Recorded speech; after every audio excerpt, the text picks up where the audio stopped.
Hello everyone, I Umesh Prajapati welcome you back in my YouTube channel The Mathematical Things। जैसा कि आप सभी जानते हैं, हम क्लास 11 के NCERT का मैथमेटिक्स कवर कर रहे थे। इसमें हमने फर्स्ट चैप्टर सेट को स्टार्ट किया था। लास्ट क्लास में हमने एक एक्सरसाइज को पूरा किया था, एक्सरसाइज 1.1। आज हम देखेंगे एम्प्टी सेट, फाइनाइट और इनफाइनाइट सेट क्या होते हैं। तो चलिए स्टार्ट करते हैं। एम्प्टी सेट क्या होता है, देखिए। मान लेते हैं कि ये एक कलेक्शन है ऐसे एलिमेंट्स का, जहाँ पर एलिमेंट्स को मैं एक से डिनोट कर रहा हूँ। A is a collection of all those X such that x is a student of class 11 presently studying in a school.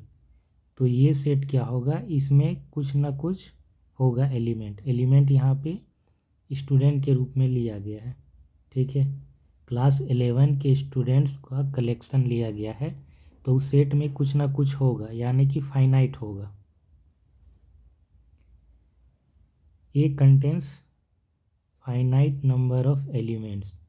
अगर हम एक दूसरा कलेक्शन लेते हैं B is a collection of all those X such that X is a student presently studying in both class 10 and 11। तो इस collection में क्या होगा, ज़रा इस स्टेटमेंट पे गौर करें। X is a student presently studying in both class 10 and 11। क्या ये पॉसिबल है? क्या कोई स्टूडेंट क्लास 10 और 11 में एक साथ पढ़ सकता है? ये पॉसिबल नहीं है।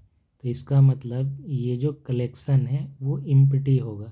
ऐसा कोई भी एक्स नहीं होगा जो क्लास 10 और 11 दोनों में पढ़े। तो यहाँ पर बी क्या होगा, बी कंटेंस नो एलिमेंट, यानी कि ये एक एम्प्टी कलेक्शन होगा। और इस तरह के कलेक्शन को ही क्या कहते हैं, एम्प्टी सेट कहते हैं।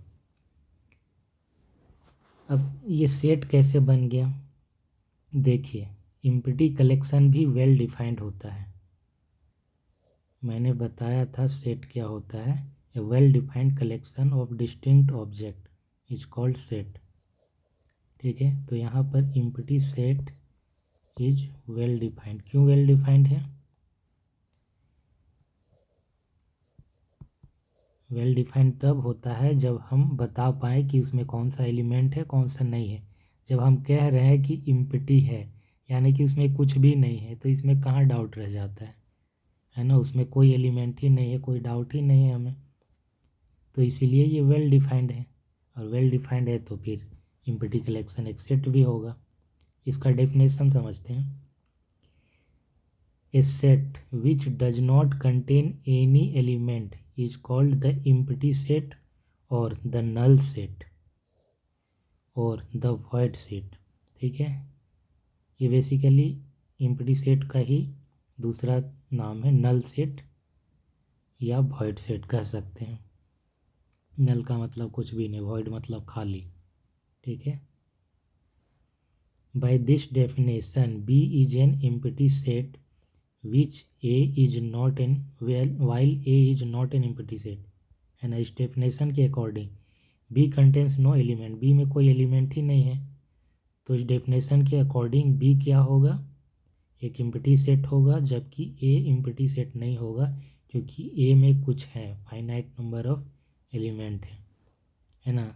A एम्प्टी नहीं है, खाली नहीं है, उसमें कुछ है।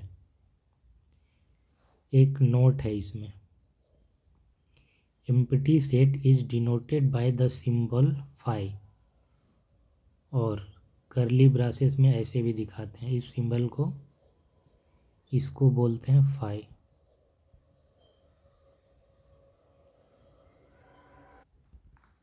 एक एग्जाम्पल देखते हैं। A is a collection of x such that x is in between 1 and 2, x is a natural number, then A is the empty set. कैसे एम्प्टी सेट हुआ ये क्या है, एक्स का कलेक्शन है जहाँ पर एक्स का कलेक्शन है, वन जो है एक्स जो है वन से बड़ा है, दो से छोटा है, साथ ही एक्स नेचुरल नंबर है।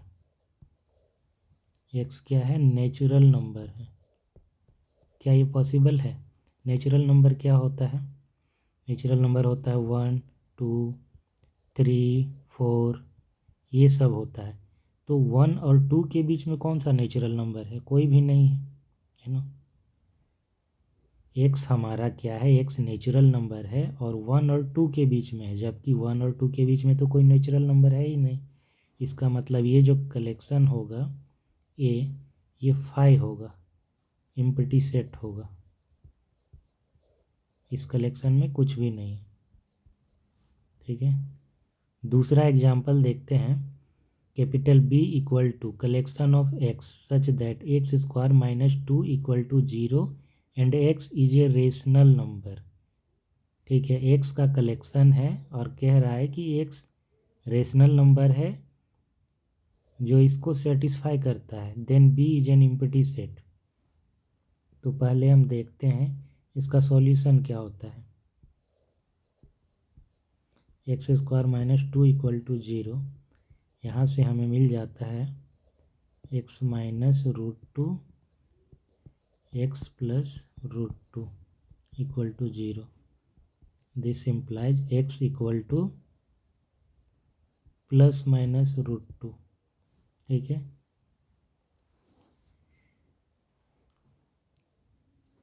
तो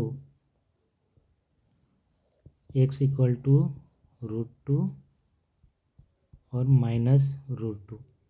क्या ये रेशनल नंबर है? यहाँ पे कह रहा है कि x is a rational number, जबकि रूट टू और माइनस रूट टू ये तो रेशनल नंबर होते नहीं हैं, ये इरेशनल नंबर है। इसका मतलब बी का जो कलेक्शन है, कलेक्शन ऑफ एक्स, जो इसको सेटिस्फाई भी करे और रेशनल भी हो, उस कलेक्शन में ये दोनों एलिमेंट नहीं आएंगे क्योंकि ये रेशनल नहीं है, और इसलिए बी का जो कलेक्शन होगा वो एम्प्टी होगा, और इसलिए ये एम्प्टी सेट होगा। ठीक है, तीसरा एग्जाम्पल देखते हैं। Capital C equal to collection of x such that x is an even prime number greater than 2। X is an even prime number greater than 2, then C is an empty set. Prime number क्या होते हैं? सबसे पहले ये देखिए prime number क्या होता है।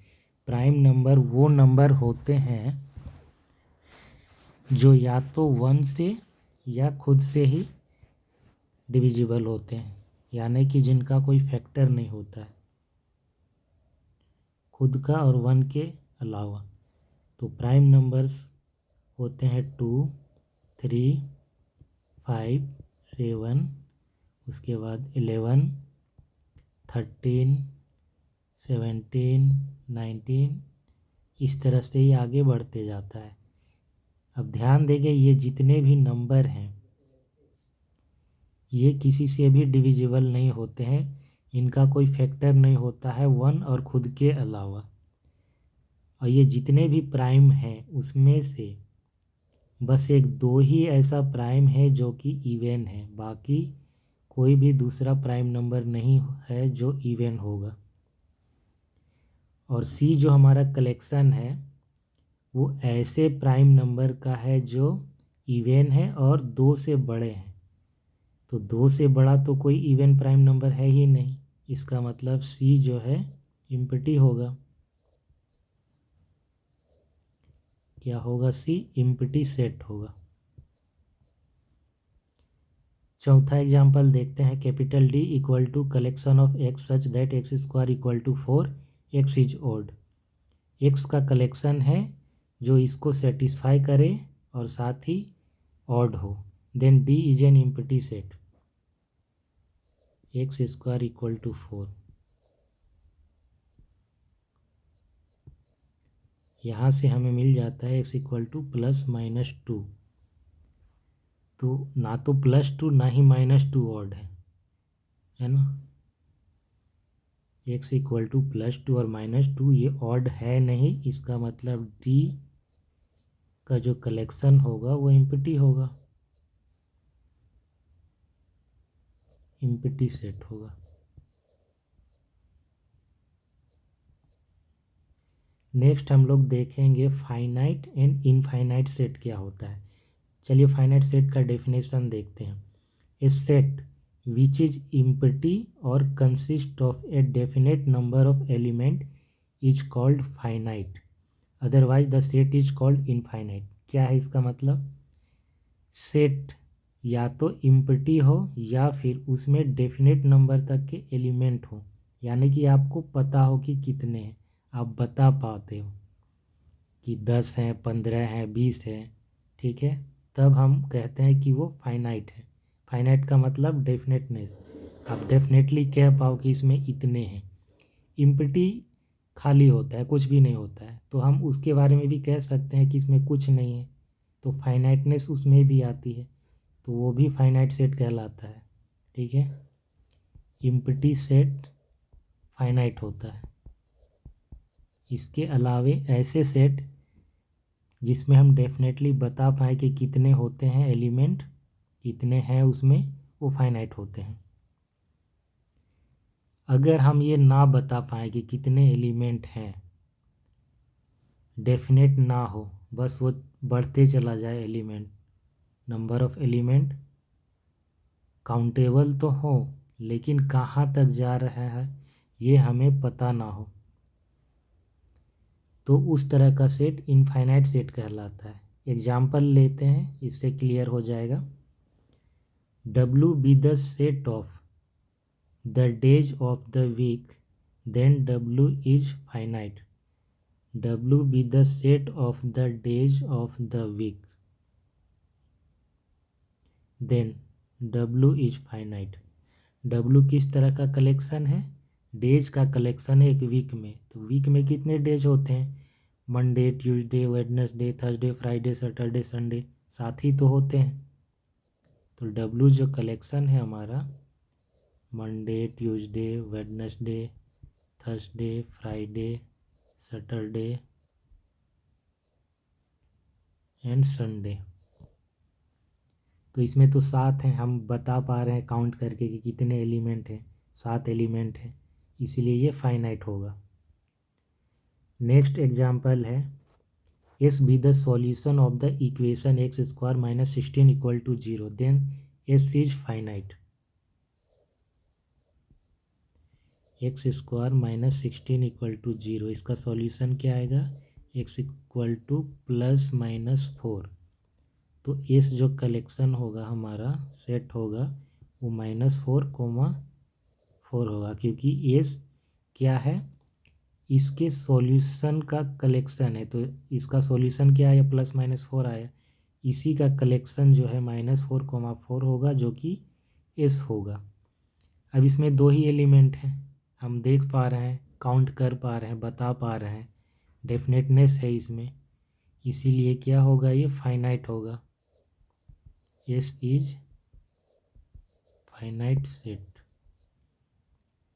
थर्ड एग्जाम्पल है, G be the set of point on a line, then G is infinite। ये अच्छा क्वेश्चन है, ये अच्छा है समझने के लिए। देखिए, G कलेक्शन है, किसका कलेक्शन है? Set of points on a line, then G is infinite. एक लाइन मान लेते हैं, ठीक है, इस लाइन में जितने पॉइंट होंगे, इस लाइन का वैसे कोई एंड नहीं होता है, आपको पता होना चाहिए, ये लाइन यहाँ पर ख़त्म नहीं होती है, इसका लेंथ इनफाइनाइट होता है। तो इस लाइन में जितने भी पॉइंट होंगे, इन पॉइंट का कलेक्शन, आपको पता है एक स्ट्रेट लाइन में इनफाइनाइटली मेनी पॉइंट्स होते हैं, ठीक है। इनफैक्ट एक एक पॉइंट को अगर हम एक के बाद एक रखते जाएं अनगिनत संख्याओं तक, तो उससे क्या बनेगा? एक स्ट्रेट लाइन बनेगा। इनफाइनाइटली पॉइंट्स को अगर हम ऐसे रखते जाए नज़दीक नज़दीक में, हालांकि ये प्रैक्टिकली पॉसिबल नहीं है, बट थ्योरेटिकली जब इस तरह के पॉइंट्स को आप नज़दीक में रखते जाएंगे तो आपको एक स्ट्रेट लाइन मिलेगा, यानी कि एक स्ट्रेट लाइन में इनफाइनेटली मेनी पॉइंट्स होते हैं और उन इनफाइनेटली मेनी पॉइंट्स का कलेक्शन जी है। तो वो फाइनाइट कैसे होगा, कितने होंगे पॉइंट्स ये तो हम बता ही नहीं सकते हैं, है ना।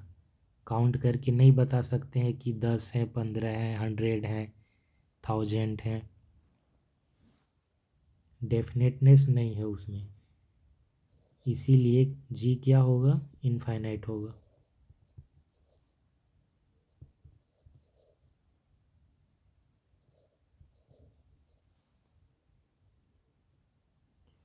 अब समझते हैं infinite set in a roster form, इसका क्या मतलब है।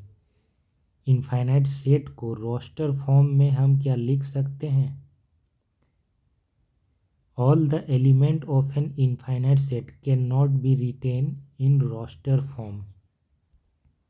देखिए, इनफाइनाइट सेट के हर एक एलिमेंट को रोस्टर फॉर्म में नहीं लिख सकते। क्यों नहीं लिख सकते, क्योंकि इनफाइनाइट सेट में इनफाइनाइटली मेनी एलिमेंट्स होते हैं। आप हर एक एलिमेंट को रोस्टर फॉर्म में नहीं दिखा सकते। मान लीजिए कि सेट ऑफ नेचुरल नंबर है, सेट ऑफ नेचुरल नंबर है, इसमें क्या होते हैं 1 2 3 और ये बढ़ते चला जाता है। कहाँ तक जाता है, ये इन्फिनिटी तक जाता है। इन्फिनिटी यानी कि अनंत, इसका कोई अंत ना हो। तो क्या हम हर एक एलिमेंट को इस रोस्टर फॉर्म पे लिख सकते हैं, पॉसिबल नहीं है ना। ये कुछ नंबर तक जाएंगे, उसके बाद हमें ये 3 डॉट करके दिखाना होता है। इसका मतलब है कि ये बढ़ते जाएगा, एक डेफिनेट पैटर्न होता है जिसको ये फॉलो करता है। 1 2 3 यानी एक के बाद आ रहा है, तो ये इस तरह से बढ़ते चला जाता है। उसी तरह से सेट ऑफ इंटीजर है जेड, जेड के एलिमेंट कैसे होते हैं, ये इस ओर बढ़ते जाते हैं, -3 -2 -1 0 1 2 3, और ये इस ओर बढ़ते चला जाता है। इसके हर एक एलिमेंट्स को हम नहीं दिखा सकते, बट कुछ एलिमेंट्स को दिखा सकते हैं और हमें एक पैटर्न पता चलता है कि ये इस तरीके से बढ़ रहा है। तो हम जो दिखा सकते हैं उतने को दिखा करके फिर इन्हें आगे डॉट से डिनोट करते हैं कि ये इस तरीके से आगे बढ़ते जाएंगे। एग्जाम्पल लेते हैं, अभी जो मैंने लिया वही है सेट ऑफ नेचुरल नंबर। ये इस तरीके से 1 2 3 4, उसके बाद आगे ये बढ़ते चला जाएगा। Set of odd natural number, odd natural number में क्या आएगा, 1 आएगा, 3 5 7, उसके बाद ये बढ़ते चला जाएगा, इन्फिनिटी तक जाएगा। हर एक एलिमेंट को हम लिख नहीं सकते क्योंकि एलिमेंट बहुत ज़्यादा है। सेट ऑफ इंटीजर, इसको भी अभी हमने देख लिया है। एक नोट है, all infinite set can not be described in the roster form. For example, the set of real number cannot be described in this form because the element of this set do not follow any particular pattern. देखिए R जो है set of real number, जब मैंने बताया था ये, इसे हम करली ब्रासेस में एलिमेंट वाइज नहीं लिख सकते हैं। जैसे हम set of natural number, integers या प्राइम को लिख पाते हैं या रेशनल को भी लिख पाते हैं, सेट ऑफ रियल नंबर को हम एलिमेंट वाइज नहीं लिख सकते क्योंकि इसका कोई पैटर्न नहीं होता है। इसे हम एक लाइन में दर्शाते हैं, 0 1 2 -1 -2। अगर मैं इन एलिमेंट्स को, ये भी रियल नंबर ही है ना, ये जो 1 2 0 -1 -2 ये भी रियल नंबर है, लेकिन अगर मैं इन नंबर्स को यहाँ पर लिखूँ -2 -1 0 1 2 और फिर डॉट से दर्शाऊँ तो ये सही नहीं होगा। पता है क्यों, क्योंकि 0 और 1 के बीच में भी इनफाइनेटली मेनी रियल नंबर्स हैं। अगर 0 और 0.1 ले लूँ, बीच में से कहीं पे 0.1 ले लूँ, तो 0 और 0.1 के बीच में फिर से इन्फाइनेटली मेनी रियल नंबर्स हैं। In fact, between any two real number, there are infinitely many real numbers. और यही कारण है कि इसका कोई पैटर्न नहीं मिलता, हम इसे एलिमेंट वाइज नहीं दिखा सकते।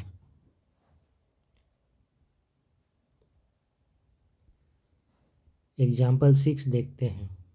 State which of the following set are finite और इनफाइनाइट, है ना। जो एग्जाम्पल है उसमें से फाइनाइट और इनफाइनाइट दिखाना है, कौन कौन सा फाइनाइट हो कौन सा इनफाइनाइट है। एग्जाम्पल 1 देखते हैं। Collection of all x such that x belongs to N, यानी कि एक्स क्या है, नेचुरल नंबर है। पहला चीज़ पता चल गया। नेक्स्ट क्या है, x-1 x-2 इक्वल टू 0, यानी ऐसे एक्स का कलेक्शन है जो नेचुरल नंबर हो, साथ ही इसे सेटिस्फाई करे। x-1 x-2 इक्वल टू 0, इसको सेटिस्फाई करे। यहाँ से हमें मिल जाएगा x इक्वल टू 1 एंड 2। ये दोनों ही नेचुरल नंबर है ना, ये दोनों ही n को बिलोंग करते हैं। तो ये जो हमारा कलेक्शन हो जाएगा, इसे रोस्टर फॉर्म में अगर हम लिख दें ऐसे, ये सेम सेट है, ठीक है, ये सेम सेट है, ये सेट बिल्डर फॉर्म पे लिखा गया है। अब इसी को हम रोस्टर फॉर्म पे लिख देंगे तो ये क्या हो जाएगा, 1, 2। ये फाइनाइट है। फाइनाइट क्यों है, क्योंकि इसमें दो ही एलिमेंट हैं, हम बता पा रहे हैं दो है। नेक्स्ट है collection of all x such that x is natural number and x square equal to 4। X natural number है, साथ ही ये सेटिस्फाई करना चाहिए एक्स स्क्वायर इक्वल टू 4 को। यहाँ से हमें मिल जाएगा एक्स इक्वल टू ±2। तो एक्स इक्वल टू 2 तो नेचुरल नंबर है, but x equal to -2 does not belongs to N, यानी कि ये नेचुरल नंबर नहीं है। -2 क्या है, नॉट ए नेचुरल नंबर।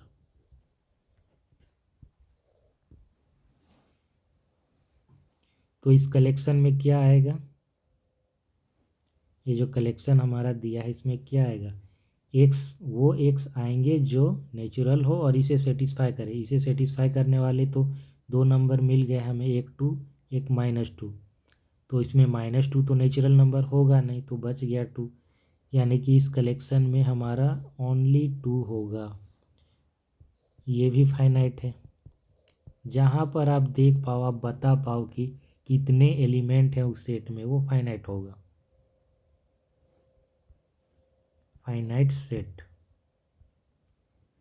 तीसरा एग्जाम्पल देखते हैं। Collection of all x such that x belongs to N and 2x-1 equal to 0। X natural number होना चाहिए, साथ ही साथ एक्स इसको सेटिस्फाई करना चाहिए। तो 2x-1 इक्वल टू 0, यहाँ से हमें मिलता है x इक्वल टू 1/2। तो ये तो नेचुरल नंबर है ही नहीं, does not belongs to N. इसका मतलब ये जो कलेक्शन होगा हमारा, इसमें कुछ नहीं होगा, ये खाली होगा, है ना। इसे हम फाई से भी डिनोट करते हैं, पता होगा। तो फाई फाइनाइट है या इनफाइनाइट, ये मैंने बताया था। फाई फाइनाइट होता है। क्यों फाइनाइट होता है, क्योंकि इसमें कितने एलिमेंट हैं ये हम बता पाते हैं डेफिनेटली, है ना। इसमें एक भी एलिमेंट नहीं है।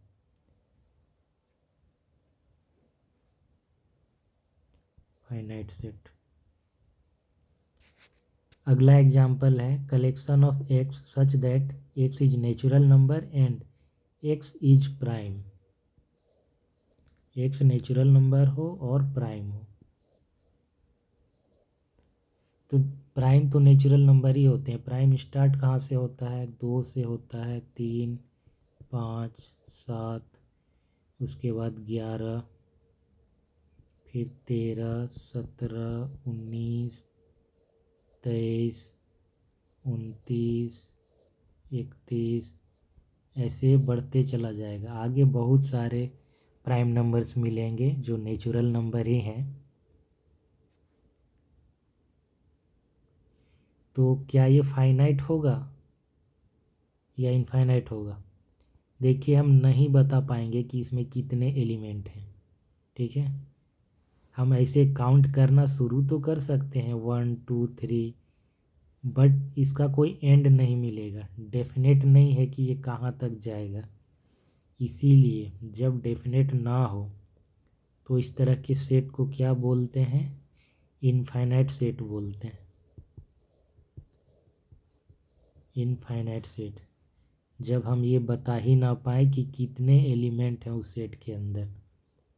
अगला एग्जाम्पल है collection of x such that x is natural number.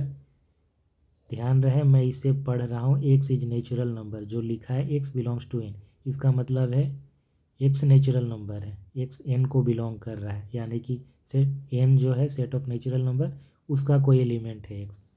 And x is odd, x natural number है और एक्स ऑड है, जाहिर सी बात है, ऑड नेचुरल नंबर का कलेक्शन है। 1 है ऑड नेचुरल नंबर भी है, 2 तो इवन हो जाएगा, 2 को छोड़ के 3, फिर 5, 7, 9, ये चलते जाएगा। ये क्या हो जाएगा? इनफाइनाइट सेट होगा। क्यों होगा? क्योंकि इसमें बहुत सारे एलिमेंट हैं और ये कहाँ तक जा रहा है ये हमें नहीं पता। ये बस चलते जाएगा अनंत तक। नेक्स्ट है इक्वल सेट। इसका डेफिनेशन देखते हैं। दो सेट इक्वल कब होते हैं? Two set A and B are said to be equal if they have exactly the same element। जब दोनों सेट में, दो सेट ए और बी इक्वल होंगे जब दोनों ही सेट में एग्जैक्टली सेम एलिमेंट हो। और जब दोनों सेट इक्वल होंगे तो हम उसे ए इक्वल टू बी लिख करके डिनोट करते हैं।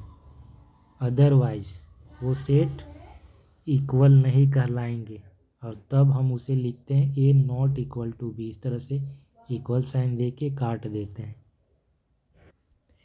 एक एग्जाम्पल लेते हैं। Let capital A equal to 1, 2, 3, 4 and capital B equal to 3, 1, 4, 2 then A equal to B. ये कैसे हुआ? देखिए, ए इक्वल टू है 1, 2, 3, 4 और बी इक्वल टू दिया है 3, 1, 4, 2। ये जो बी सेट है 3, 1, 4, 2, ये कुछ और नहीं, ये ए ही है। मैंने बताया था पहले कि सेट को जब रोस्टर फॉर्म पे लिखते हैं तो एलिमेंट का ऑर्डर मायने नहीं रखता है। आप 3 को 1 की जगह पे लिख दो और 1 को 3 के जगह पे, इससे कोई फ़र्क नहीं पड़ता है। एलिमेंट दोनों में सेम ही है। बी को हम ऐसे भी लिख सकते हैं 1, 2, 3, 4। बेसिकली एलिमेंट वही हैं, बस उनका जो प्लेस है वो बदल गया है। ठीक है, इसीलिए ए इक्वल टू क्या होगा? बी होगा। ये ए और बी इक्वल सेट है। नेक्स्ट है let A be the set of prime number less than 6। A क्या है? Set of prime number less than 6। 6 से छोटे प्राइम नंबर कौन कौन से हैं? 2, 3, 5 ये हैं। एंड पी, और पी क्या है?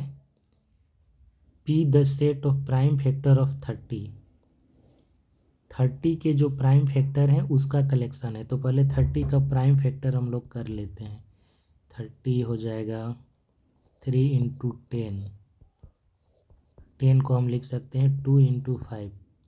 प्राइम फैक्टर किसी भी नंबर का, कोई भी नंबर नेचुरल नंबर या तो खुद प्राइम होता है या तो कंपोजिट होता है ना। कोई नंबर अगर 2 या उससे बड़ा है तो या तो वो खुद प्राइम होगा या तो प्राइम के मल्टीपल होते हैं जिन्हें हम कंपोजिट कहते हैं।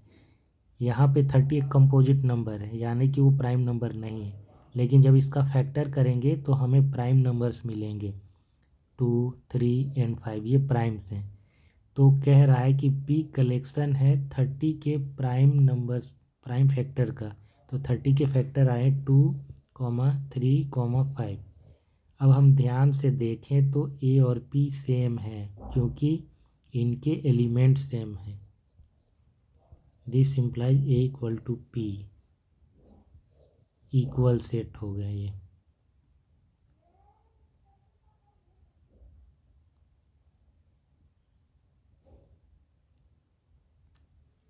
एक नोट है, a set does not change if one or more element of the set are repeated. For example, the set A equal to 1, 2, 3 and B equal to 2, 2, 1, 3, 3 are equal। कह रहा है कि एक सेट बदलता नहीं है अगर उसके एक या एक से ज़्यादा एलिमेंट को आप रिपीट कर दें। बेसिकली ए एक सेट है जो 1, 2, 3 जिसके एलिमेंट हैं। बी एक सेट है जिसमें 2 को रिपीट कर दिया गया है 2 बार, 3 को रिपीट किया गया है 2 बार। तो बी को हम ऐसे लिख सकते हैं 1, 2, 3। क्योंकि एक ही एलिमेंट को 2 बार लिखने का कोई मतलब नहीं बनता। मैंने बताया था सेट में एलिमेंट रिपीट नहीं करते। Since each element of A is in B and vice versa, A के जितने भी एलिमेंट हैं वो बी में भी हैं। 2 सेट इक्वल कब होते हैं? जब एक सेट का एलिमेंट, सारा एलिमेंट दूसरे सेट में हो तो दोनों सेट इक्वल हो। इसीलिए हम सेट के एलिमेंट को जनरली रिपीट नहीं करते हैं। एग्जाम्पल 7 देखते हैं। Find the pairs of equal set if any give reason. तो A B C D E ये 5 सेट दिए हैं, हमें फाइंड आउट करना है कि क्या कोई 2 सेट इक्वल है, और अगर है, अगर इनमें से कोई 2 सेट इक्वल है तो उसका रीजन बताना है कि क्यों है, कैसे है। ठीक है, ए दिया है 0, इस कलेक्शन में ओनली 0 है। एक सेट है जिसमें ओनली 0 है। बी क्या है? बी ऐसे एक्स का कलेक्शन है जो 15 से बड़े भी हैं और 5 से छोटे भी हैं। क्या कोई नंबर 15 से बड़ा भी और 5 से छोटा हो सकता है? साथ ही साथ 5 से छोटा भी और 15 से बड़ा, ऐसा कोई भी नंबर नहीं होगा, यानी कि बी इम्पटी है।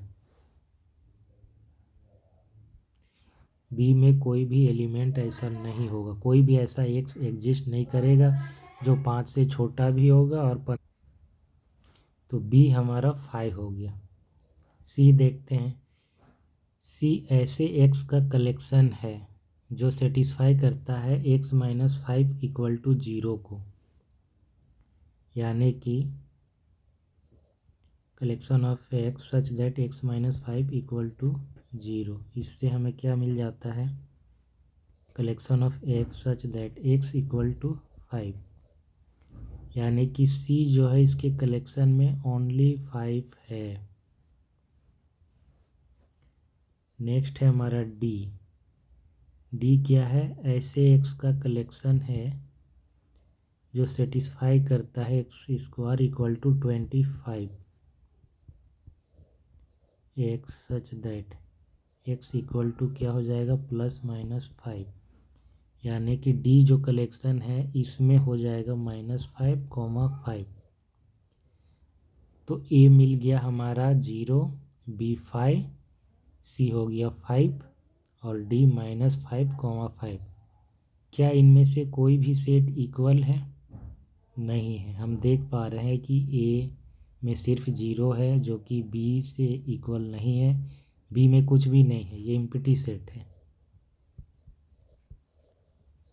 बी के कलेक्शन में कुछ भी नहीं है। सी में एक एलिमेंट है 5, डी में 2 एलिमेंट है -5, 5। सी ना तो डी के इक्वल है और ना ही ए बी सी डी में से किसी के इक्वल है। तो इनमें से कोई भी दो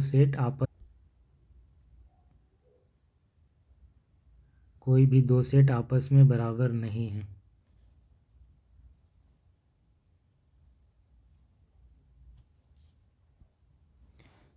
एक और सेट है हमारे पास ई क्या है? ई कलेक्शन है ऐसे एक्स का कि x is an integral positive root of the equation x² - 2x - 15 = 0। ऐसे एक्स का कलेक्शन है कि एक्स पॉजिटिव इंटीजर है, साथ ही x² - 2x - 15 = 0।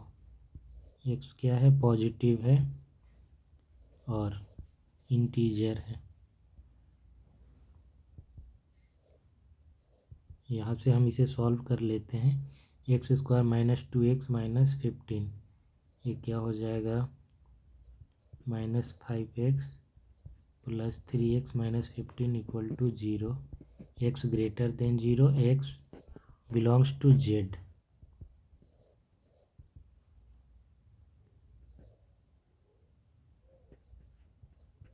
x - 5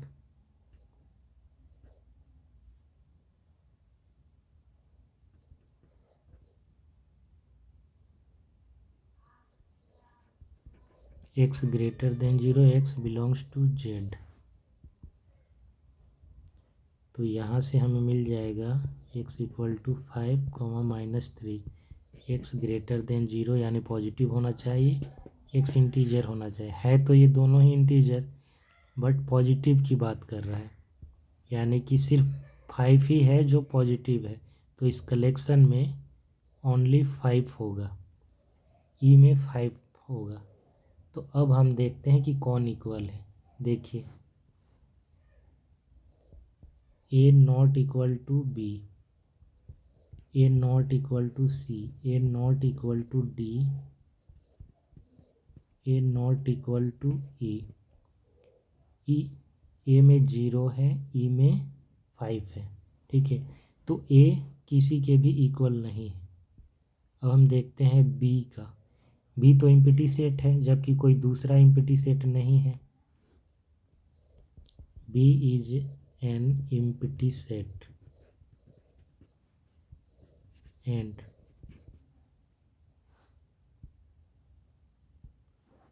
no other set is empty, hence B is not equal to any of the given set। तो B A C D E में से किसी के भी इक्वल नहीं है। नेक्स्ट हम देखते हैं सी का। सी में 5 है और ई को अभी हमने चेक किया, इसमें भी 5 है।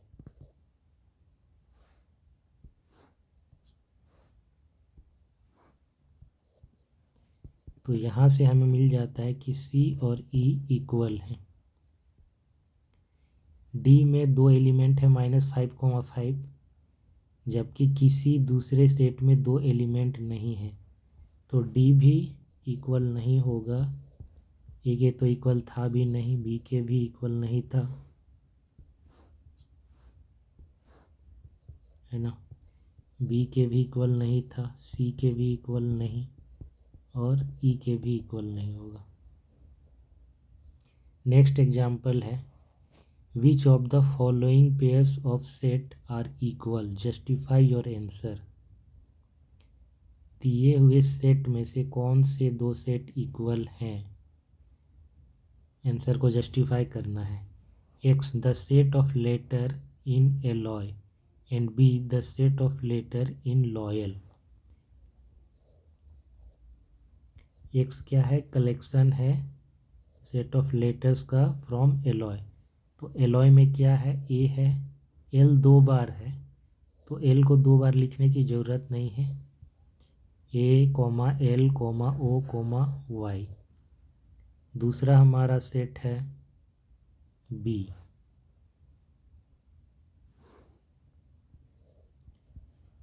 बी में लॉयल से लिए गए हैं, यानी कि एल कोमा ओ कोमा वाई कोमा ए, और एल फिर से आ रहा है, तो एल को दोबारा लिखने की ज़रूरत नहीं है।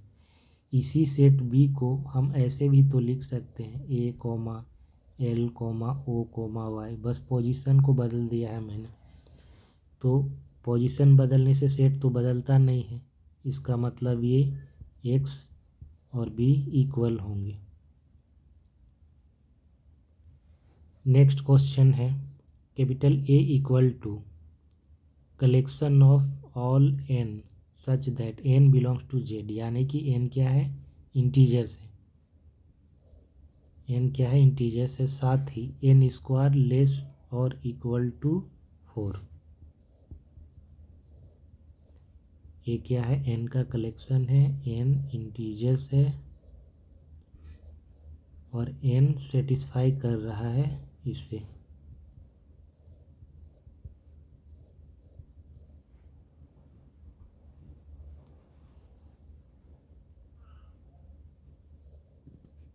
यहाँ से हमें मिल जाएगा n comma -2 sorry n -2 into n +2 less और इक्वल टू 0।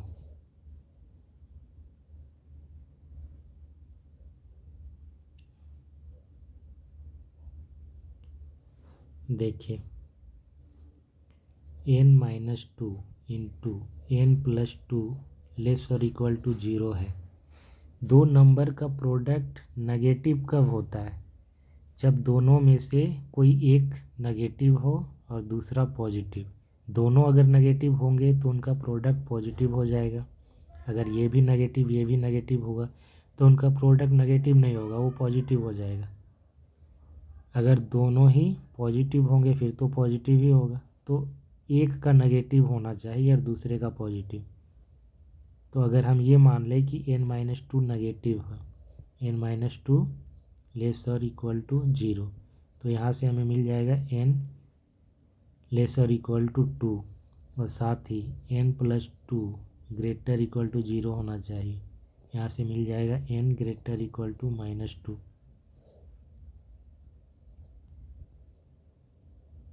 -2 यहाँ ले लेते हैं, 2 यहाँ पे, तो n लेस और इक्वल टू 2 यानी कि यहाँ पे, और -2 इससे बड़ा, तो इसके बीच में आएगा।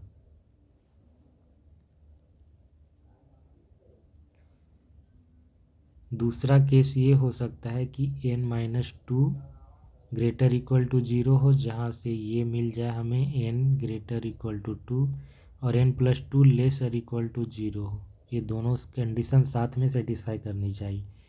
तो n लेस और इक्वल टू -2, यहाँ पे -2, यहाँ पे 2, n 2 से बड़ा हो, साथ ही साथ -2 से छोटा हो।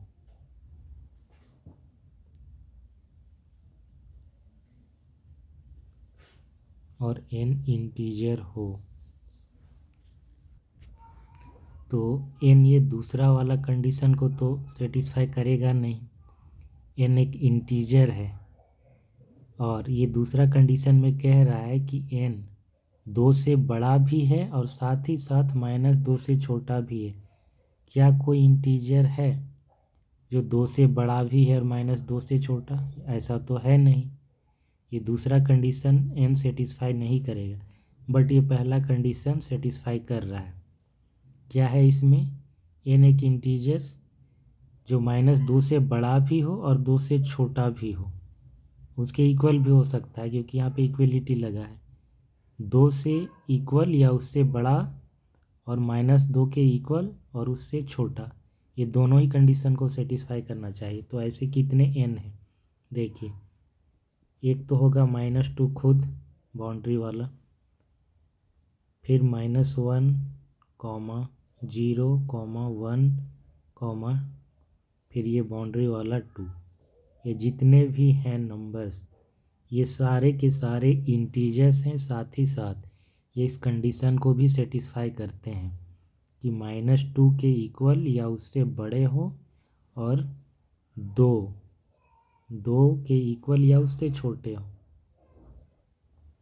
ठीक है, तो ए के कलेक्शन में ये 5 एलिमेंट आ रहे हैं। दूसरा क्या है? दूसरा है हमारा B is a collection of all such x such that x belongs to R, यानी कि एक्स रियल नंबर है एंड x² - 3x + 2 = 0।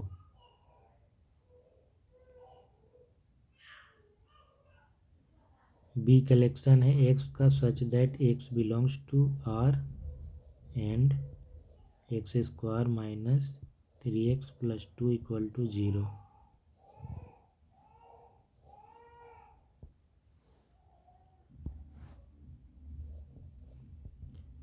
देखिए इसका फैक्टराइजेशन कीजिएगा तो आपको मिलेगा x - 1 × x - 2 = 0। ठीक है, तो इसका मतलब ये ऐसे x का कलेक्शन होगा जहाँ पर x क्या हो जाएगा 1 या 2, और ये रियल नंबर भी हैं तो इस कलेक्शन में 1, 2 हो जाएगा। यानी बी जो है सेट है जिसमें 1 और 2 हैं। तो अब देखिए क्या ए और बी इक्वल हैं? ए नॉट इक्वल टू बी। क्यों इक्वल नहीं है? देखिए बी में 1 और 2 है जबकि ए में 1, 2 तो है लेकिन उसमें 0 भी है। ठीक है,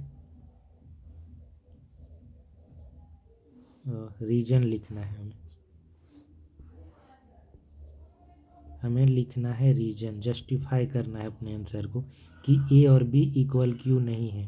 देखिए 0 belongs to A but 0 does not belongs to B. इतना काफ़ी है ना। एक एलिमेंट भी अगर डिफ़र कर रहा है, एक सेट में आ रहा है दूसरे में नहीं आ रहा है, जहाँ पर हम देख पा रहे हैं कि 0 ए में तो है बट बी में नहीं है, तो इतना काफ़ी है जस्टिफाई करने के लिए कि दोनों सेट इक्वल नहीं है। A and B are not equal.